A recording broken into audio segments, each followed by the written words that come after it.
নিশিতানা প্রেমানন্দে একবারে হরি হরি বল নিতাই গৌর নিশিতানা প্রেমানন্দে একবার হরি হরি বল নিতাই গৌর নিশিতানাথ প্রেমানন্দে একবার হরি হরি বল। সমবেত ভক্তবৃন্দের চরণে আমার কোটি কোটি দণ্ডবাদ প্রণিপাত। কবিরাজ গোস্বামী পাদ চৈতন্য চৈতামৃতে বলছেন, দুই ভাই হৃদয়ের খালি অন্ধকার, দুই ভাগবত সঙ্গে করাইল সাক্ষাৎকার। দুই ভাই কে কে? গৌর আর নিতাই। দুই ভাগবত সঙ্গে করাইল সাক্ষাৎকার, হৃদয়ের অন্ধকার দূর করে। দুই ভাই হৃদয়ের খালি অন্ধকার মানে অন্ধকার স্খলন করে, হৃদয়ের সমস্ত অন্ধকার দূর করে দিয়ে দুটি ভাগবতের সঙ্গে আমাদের পরিচয় করে। দুটি ভাগবত কে কে? এক ভাগবত ভক্তি রস শাস্ত্র, আর এক ভাগবত ভক্তি রস পাত্র।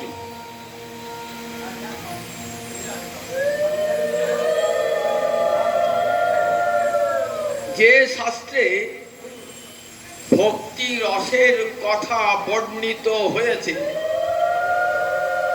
সেই শাস্ত্রের নাম ভাগবত শাস্ত্র।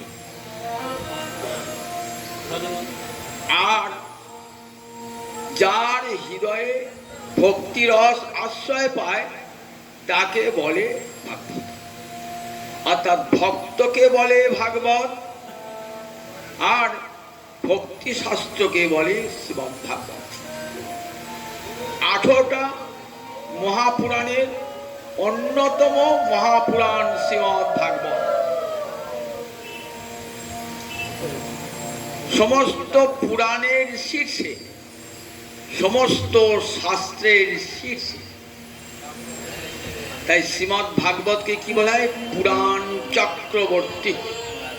চক্রবর্তী রাজা যেমন সমস্ত রাজাদের মাথায় বিরাজ করেন, তেমনি শ্রীমদ্ ভাগবত এমনই এক শাস্ত্র যা সমস্ত শাস্ত্রের মাথায় রাজা রূপে বিহার করে। তাই শ্রীমদ্ ভাগবত 18টি মহাপুরাণের অন্যতম পুরাণ হল পুরাণ চক্রবর্তী, পুরাণ রাজ। এই ভাগবতের সঙ্গে পরিচয় করালেন কে? গৌর হরি আর নিতাই চাঁদ। করুণার ঠাকুর দুজন এসে কলির অন্ধকার দূর করলেন। কলির অন্ধকার, কলির এসে কি দেখলেন? কলির প্রথমে হইল ভবিষ্য আচার। কলির প্রথম সন্ধ্যায় কি দেখলেন? কোথাও গীতা ভাগবত পাঠ হয় না। নবদ্বীপের মতো জায়গায় গীতা ভাগবত পাঠ হয় না। কোথাও হরিনাম নাই, কোথাও হরি সংকীর্তন নাই। দুটি একটি বিশেষ জায়গায় অদ্বৈতাচার্য প্রভু ভাগবতের কথা, গীতার কথা শোনান খুব ভয়ে ভয়ে। তখন বিধর্মীর শাসন। ধর্মকর্ম ছিল। ধর্মকর্ম লোকে সবে এইমাত্র জানে। মঙ্গল চণ্ডীর গীত করে জাগরণে, দম্ভ করি বিষহরি পুয়ে গঞ্জনে। কেমন ধর্ম ছিল দেখুন। তখন যে ধর্মকর্ম ছিল না তা নয়, কেমন ধর্ম করেছিল? মঙ্গল চণ্ডীর গীত করে জাগরণে, মঙ্গল চণ্ডীর গান গাহত রাত্রি জাগরণ করে। মনসার দম্ভ করি বিষহরি পুজে গঞ্জনে, মা মনসার পূজা হত। কোথাও কৃষ্ণ নাম ছিল না, কৃষ্ণ ভক্তিও ছিল না। অদ্বৈত আচার্যের প্রাণ কেঁদে উঠেছে। যে হরিনাম ছাড়া তো জীবের মুক্তি হবে না। মনসা পুজো করে, মঙ্গলচণ্ডীর পুজো করে মুক্তি হয়, কোথাও লেখা আছে শাস্ত্রে? হরিনাম ছাড়া, কৃষ্ণ নাম ছাড়া জীবের মুক্তি হয় না। অদ্বৈত আচার্যের প্রাণ কেঁদে উঠেছে, প্রাণের ঠাকুরকে ডাকছেন, তুমি এসো প্রভু, তুমি জগতের জীবকে হরিনাম বলাও হাতে ধরে, তুমি এসে না বলালে কেউ হরিনাম বলবে না। সেই অদ্বৈত প্রভুর কাতর প্রার্থনায় নেমেলেন আমার গৌর হরি, নেমেলেন নিতাই চাঁদ।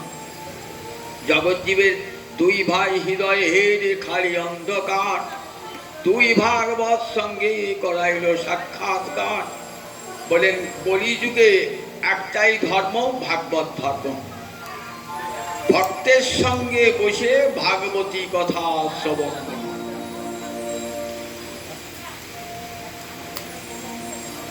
তাই কবি নয়নানন্দ একটি গানে বলেছেন, কলিঘোর তিমির গ্রাস হলো জগজন, ধর্ম কর্ম গেল দূর, অসাধনে চিন্তামণি আমার বিধি বিলালো আনি, আমার গোড়া বড় দয়ার ঠাকুর।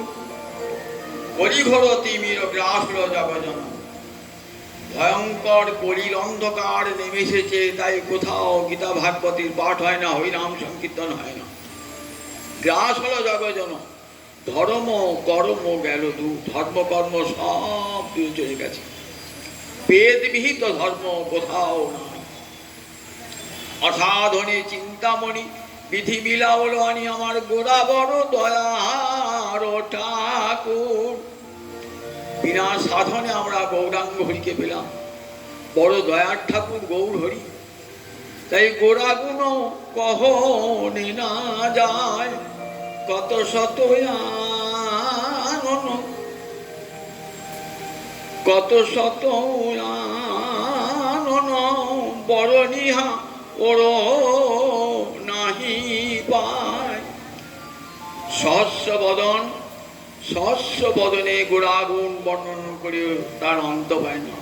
ব্রহ্মাদি দেবগণ আমার গৌর গুণ বর্ণনা করে অন্ত পান না। গোড়াগুণ কখনে না যায়, কত শত আনন চতুরানন, কেউ গোড়াগুণ বর্ণনা করে শেষ করতে পারেন না। চারি বেদ সরদর্শন পড়িয়াছে যেই জন, সে যদি গৌরাঙ্গ নাহি ভজেন। চারটে বেদ সে পড়েছে, ছটা দর্শন পড়েছে, কিন্তু গৌরকে বুঝতে পারে না। লোচন বিহীন জন, বললেন পিতা তার অধ্যয়ন লোচন বিহীন জন, অন্ধের দর্পণে কিবা কাজে। অন্ধ ব্যক্তির কাছে যেমন দর্পণ আয়না কোনো কাজে লাগে না, ঠিক তেমনি যে গৌর ভজে না তার কাছে শাস্ত্র বিধান। সে যদি গৌরাঙ্গ নাহি ভজে, বেদ বিদ্যা দুই কিছু নাহি জানত, সে যদি গৌরাঙ্গ করে সাহার। বেদ পড়ে নাই, অন্য কোনো বিদ্যা নাই, স্কুলে কলেজে যায় নাই, কিন্তু গৌরীচরণটি সার করেছে। সে যদি গৌরাঙ্গ করে সার, নয়নানন্দেতে ভনে, সেই সে সকলই জানে, সর্ববিদ্যা কর তলে দান। কবি নয়নানন্দ বলছেন বেদ বিদ্যা কিছু জানে না, কিন্তু গৌরচরণ সার করেছে। সর্ববিদ্যা করতলে দান, সব বিদ্যা শেষ, সব বিদ্যার শেষ ভগবানকে জানা। বিদ্যা ভাগবতাবধি, বিদ্যার শেষ কোথায়? শ্রীমদ ভাগবতে সে বিদ্যার শেষ। ভাগবতের উপর আর কোনো বিদ্যা নাই।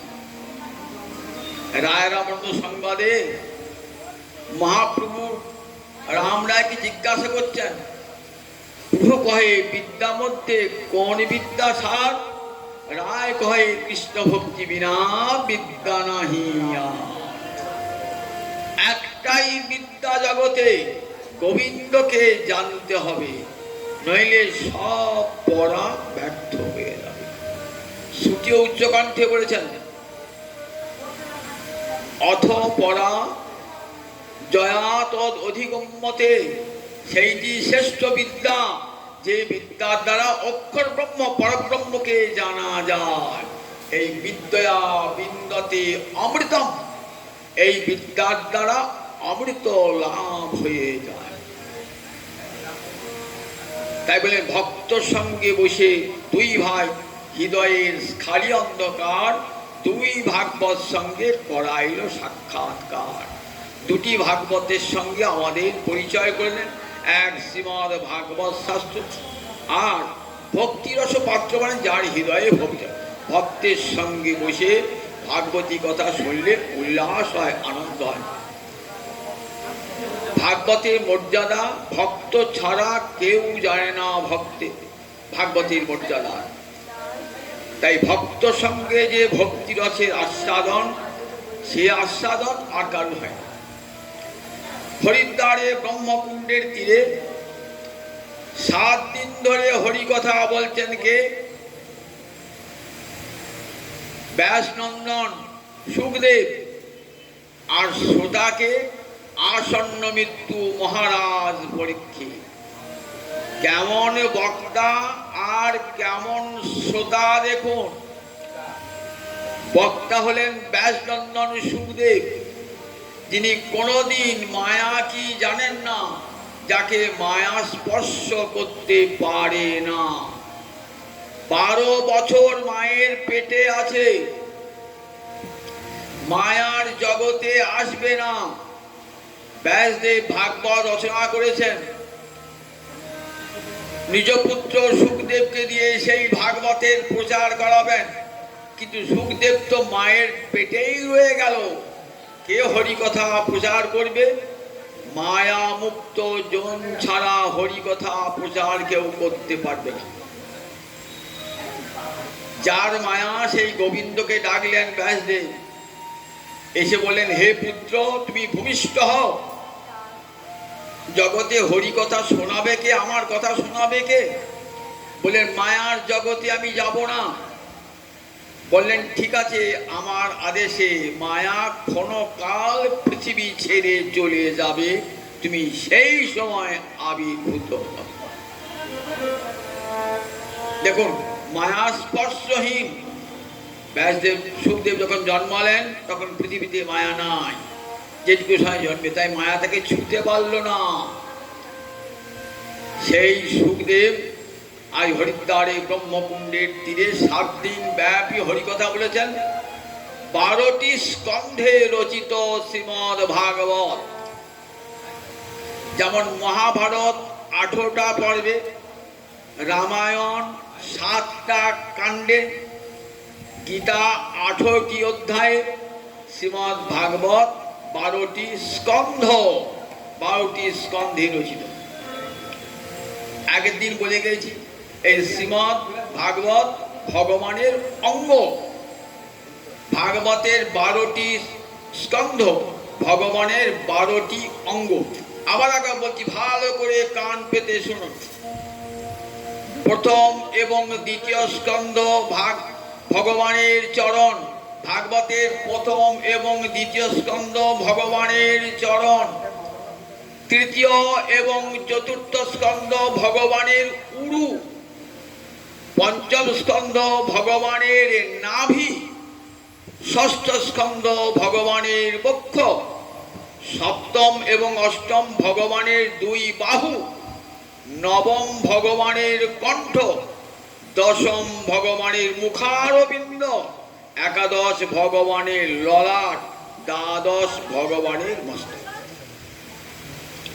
মস্তককে কি বলে? উত্তমাঙ্গ।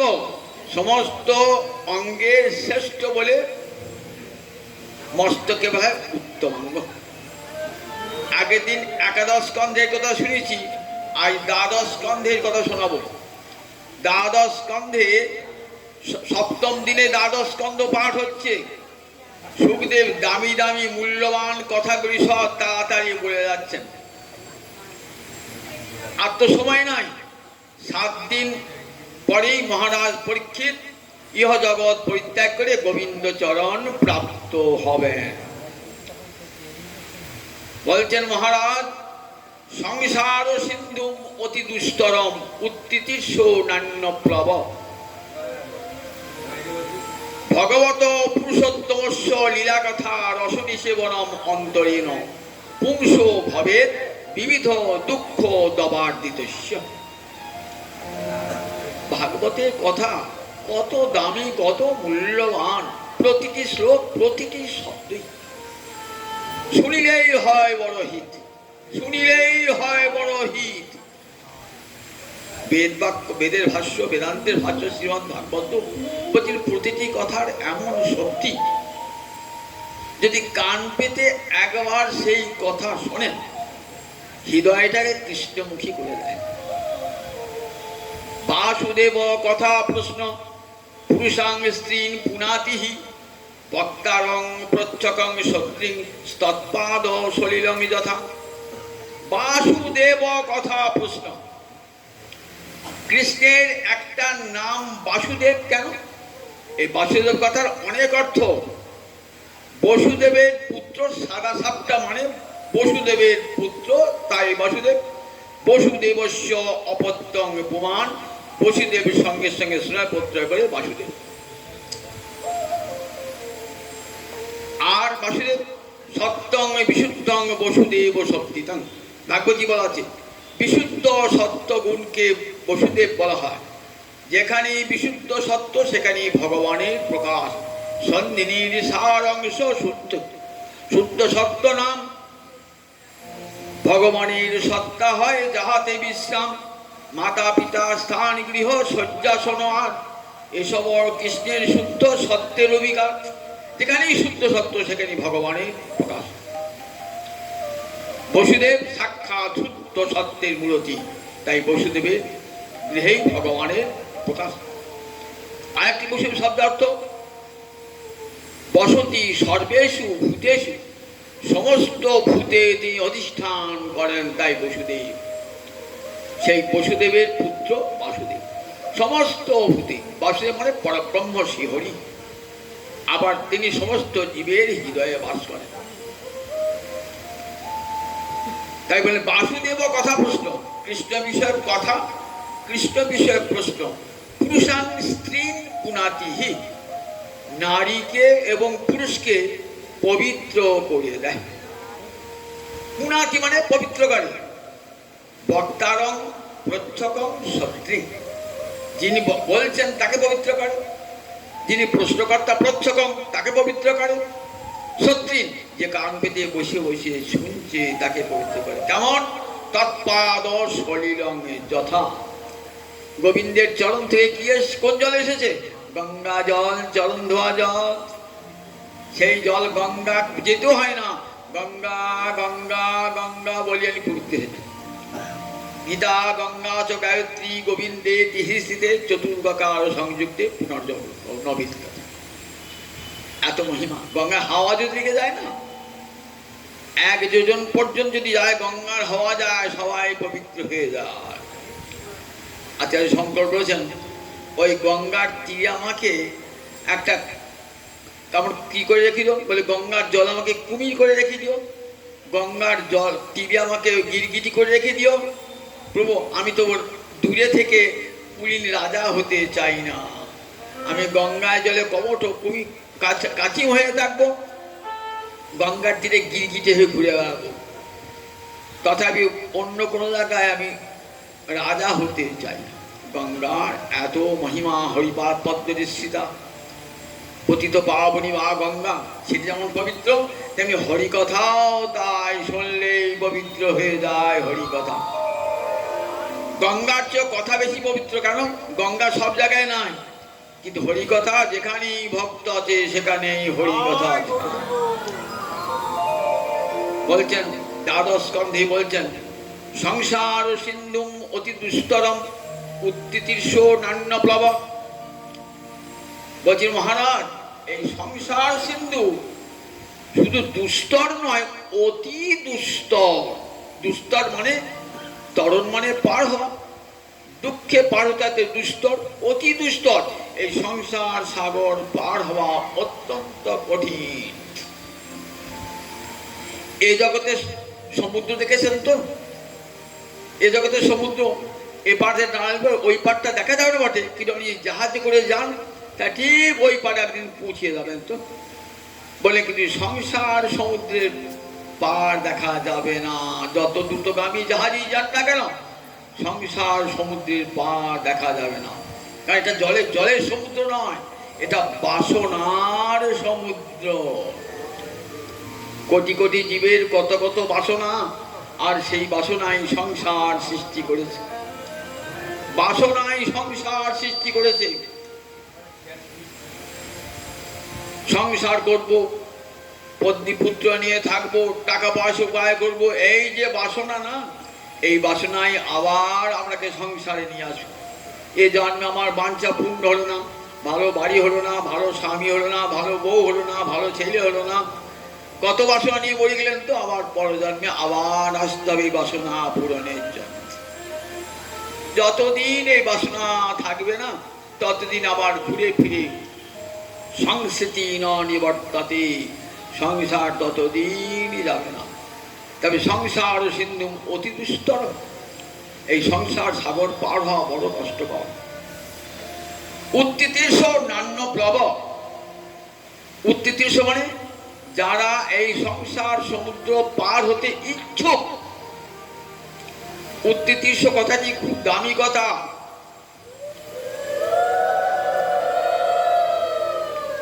এখানে একটি সনন্ত প্রত্যয় আছে ব্যাকরণে। সনন্ত প্রত্যয়টি কখন হয়? ইচ্ছা বোঝালে পারে। সবাই কিন্তু সংসার সমুদ্র পার হতে চায় না, কত কামনা, কত বাসনা।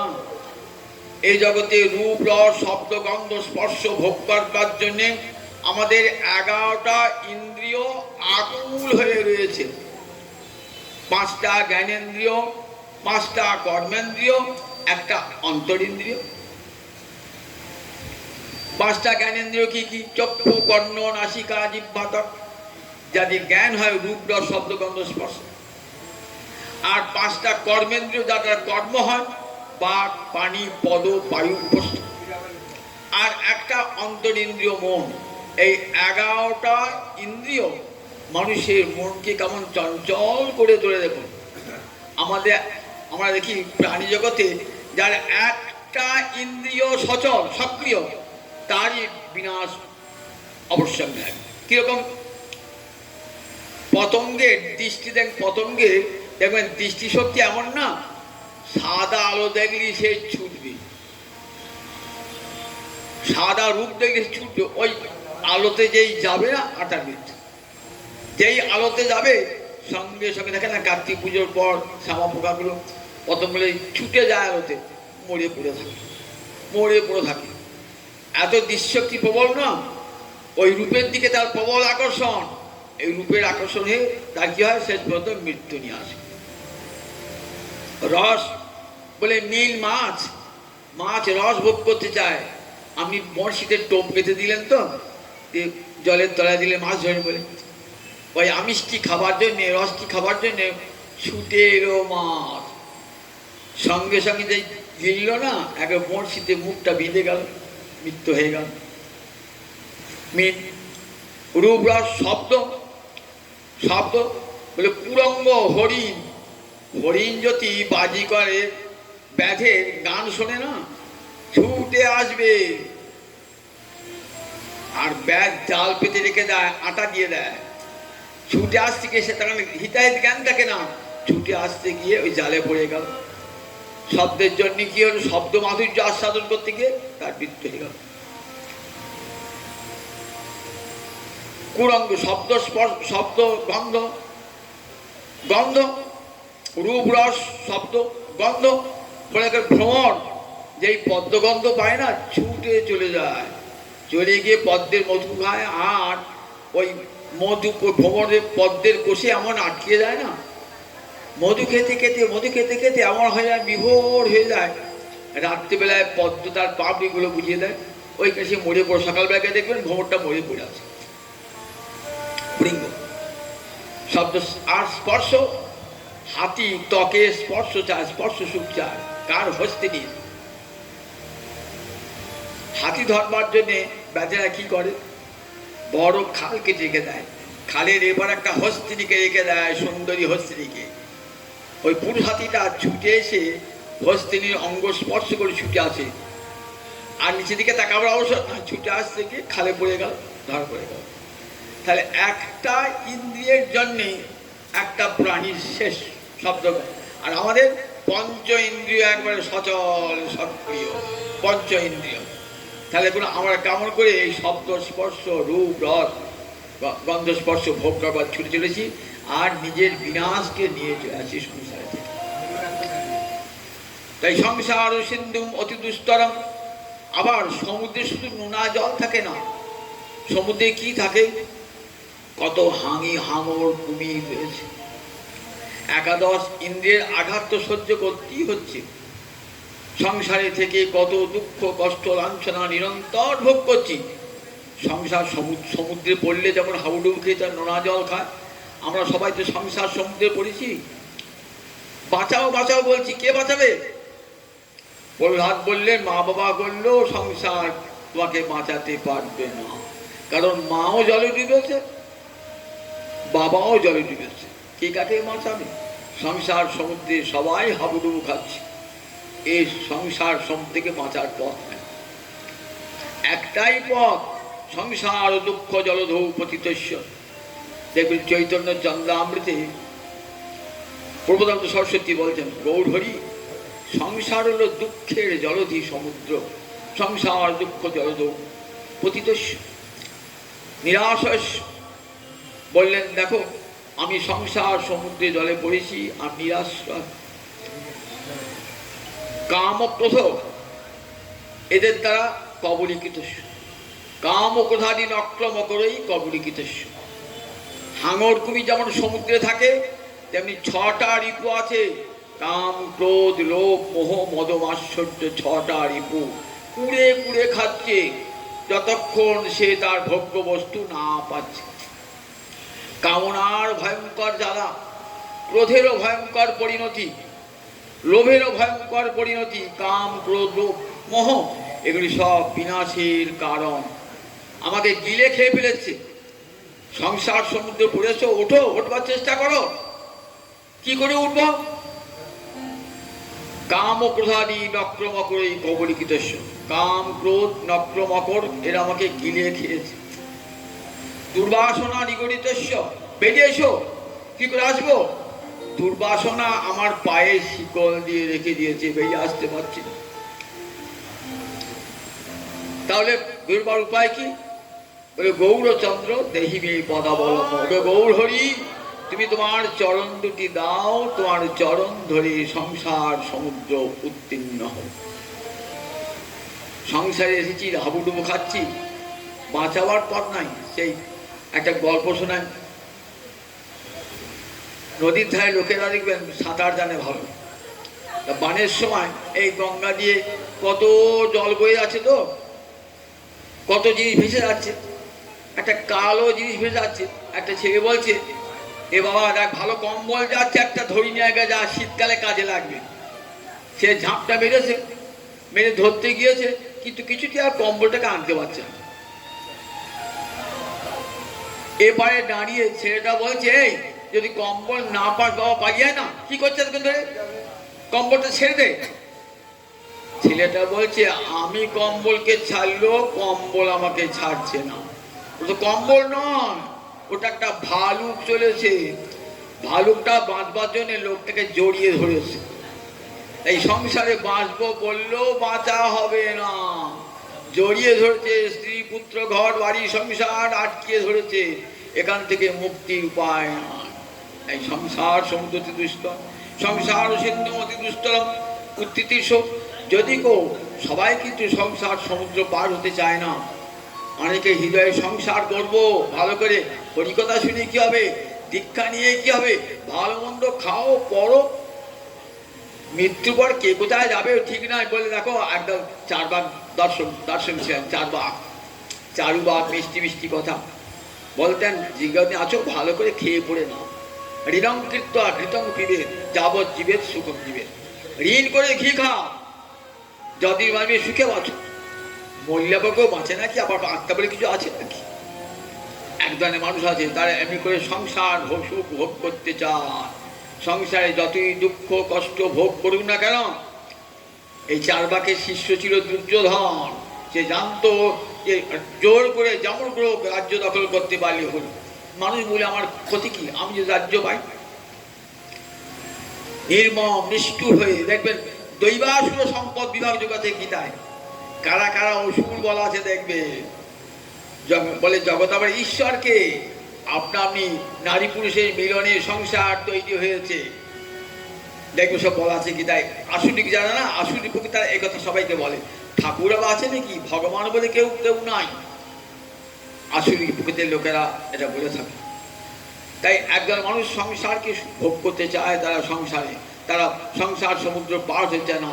কোটিতে গুটি তাই উত্তীর্ষ সনন্তপ্রতা হইতে ইচ্ছুক, সংসার সাগর উত্তীর্ণ হতে ইচ্ছুক যদি কেউ থাকে। খুব সামান্য মানুষ সংসার সমুদ্র পার হতে চায়।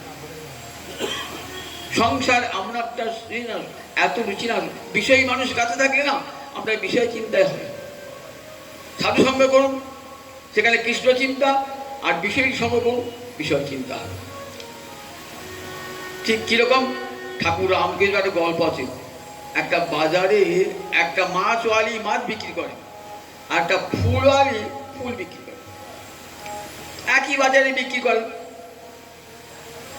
তা একদিন সন্ধে লেগে গেছে। ফুলওয়ালি বলছে, দিদি আজ আর বাড়ি যেতে হবে না, আজ আমার বাড়িতে থাকবে। মাছওয়ালি বেশ। মাছওয়ালি সে ফুলওয়ালি বাড়িতে, ফুলওয়ালি চারদিকে ফুল, তো সব ঘরে এখানে বারান্দা সব ফুল।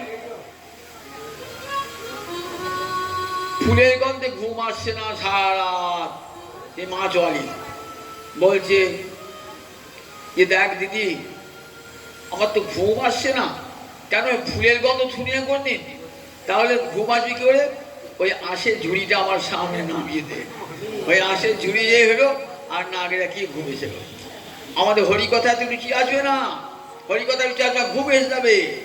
কিন্তু যে ভাগবতের কথা শুনবো না, অমনি ঘুম এসে যাবে। আর সংসারের কথা কান খাড়া হয়ে থাকে, রাতের পর রাত জেগে থাকবো সংসারে বরণা পর্যাপ্তায়।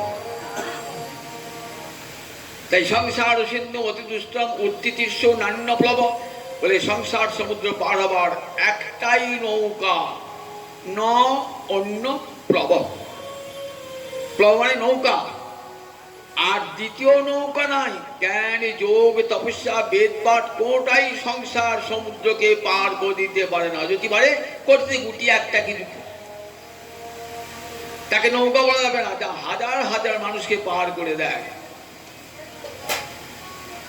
হরিনামের নৌকা শ্রীগুরু কান্ডারি যেমন করে সংসার পার করে দেবে না, হরিনামের নৌকা খালি শ্রীগুরু কান্ডারি। শ্রী গুরুদেব কান্ডারি হরিনামের নৌকায় চাপিয়ে জীবকে পাঠিয়ে এবার থেকে ওপারে নিয়ে যান, মায়ার জগৎ থেকে মায়াতীত লোকে, যেখানে মায়া যেতে পারে না। তবে নান্য প্লব, আর অন্য কোনো নৌকা নয়। পুরুষোত্তম লীলা কথা রস নিষেবন মন্তরেণ। পুরুষোত্তম কাকে বলে? দেখবেন গীতায় একটা যোগ নাম পুরুষোত্তম যোগ। পঞ্চদশ অধ্যায় গীতার পুরুষোত্তম যোগ বলেন, দাবিম পুরুষ লোকে। দুটো পুরুষ আছে, একটা খর সর্বাণী ভূতানি, আর কুটস্থ অক্ষরতা। আর কুটস্থ অক্ষর পুরুষ, অর্থাৎ জীবাত্মা আর পরমাত্মা। আমি কিন্তু এই দুয়ের অতীত। ভালো করে কান পেতে শুনুন এখানে। আমি কিন্তু এই জীবাত্মা পরমাত্মায় উভয়ের অতীত, খরম অতীত অক্ষরাদি বিচোত্তম। তাই লোকে বেদে চ পতিত পুরুষোত্তম। তাই সবাই আমাকে পুরুষোত্তম বলে।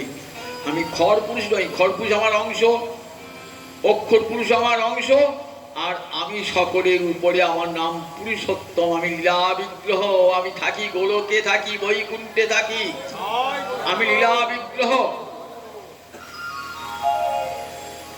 সেই লীলা পুরুষোত্তম, তার লীলা শোনবার জন্যে বলে, তার লীলা শোনা বলেন লীলা কথা রসনী সেবার অন্তরণ। তার লীলা কথা শুনে রস আস্বাদন হয়, এছাড়া আর দ্বিতীয় পথ নয়।